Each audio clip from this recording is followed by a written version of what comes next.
अब उत्तर प्रदेश में ऐप से कैब बुक करके सफर करने वालों को मनमाने किराए और खराब सेवा से राहत मिलने की उम्मीद है। इतना ही नहीं, कैब बुक होने के बाद बिना किसी उचित कारण के ड्राइवर यात्री को लेने नहीं पहुंचता है तो उस पर 100 रुपए का जुर्माना भी लगेगा। दरअसल यूपी की योगी सरकार ने ऐप आधारित कैब, यात्री परिवहन, डिलीवरी और लॉजिस्टिक्स सेवाओं के लिए नई नियमावली 2026 लागू करती है। इसका नाम उत्तर प्रदेश मोटरयान समूहक एवं वितरण सेवा प्रदाता 2026 है।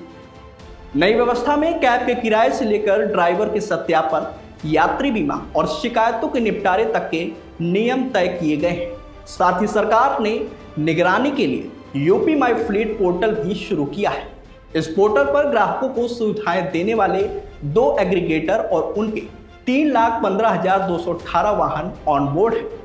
यानी अब ऐप, कैब से जुड़ी सेवाओं और वाहनों पर सरकार की निगरानी पहले से ज्यादा मजबूत होगी। सबसे बड़ा बदलाव किराए को लेकर किया गया है।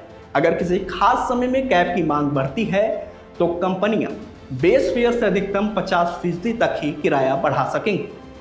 यानी पीक टाइम या ज्यादा डिमांड के नाम पर कंपनियां अब मनमाना किराया नहीं वसूल पाएंगी।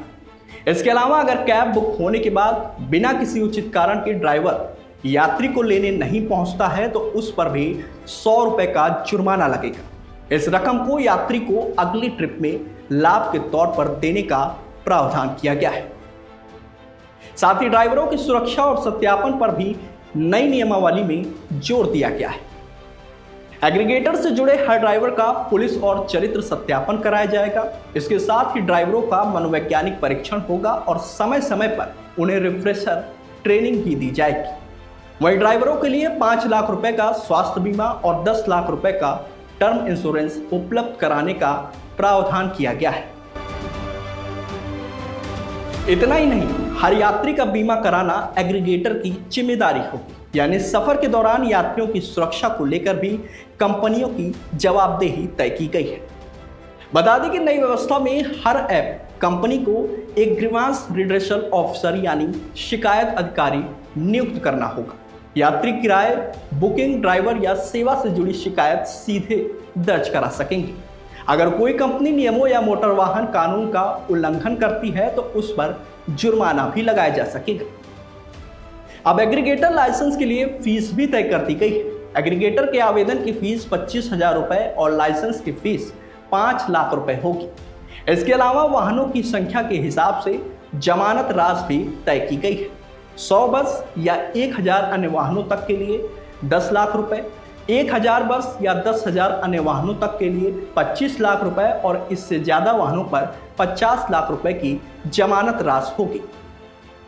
खास बात यह है कि नई नियमावली सिर्फ ऐप, कैब तक सीमित नहीं रहेगी। ऐसे डिजिटल प्लेटफॉर्म भी इसके दायरे में आएंगे जो ड्राइवरों को ई-कॉमर्स कंपनियां, विक्रेताओं या दूसरे लोगों से जोड़कर पार्सल, पैकेज और कुरियर की डिलीवरी कराते हैं। यानी डिलीवरी और लॉजिस्टिक्स सेवाओं पर भी अब इन नियमों का असर पड़ेगा। इसमें सरकार ने वाहनों के प्रदूषण पर निगरानी की व्यवस्था भी की है। यूपी माई फ्लीट पोर्टल के जरिए एग्रीगेटर से जुड़े वाहनों की जानकारी, नियमों के पालन और प्रदूषण की स्थिति पर भी नजर रखी जाएगी। साथ ही पेट्रोल और डीजल वाहनों की जगह इलेक्ट्रिक वाहनों को बढ़ावा देने और धीरे धीरे पूरे फ्लीट को ईवी में बदलने पर भी जोर दिया गया है।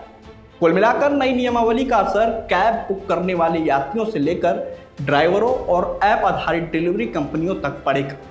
अब देखना होगा कि किराए की सीमा, ड्राइवर सत्यापन, बीमा और शिकायतों के निपटारे जैसे नियम जमीन पर कितने प्रभावी तरीके से लागू होते हैं।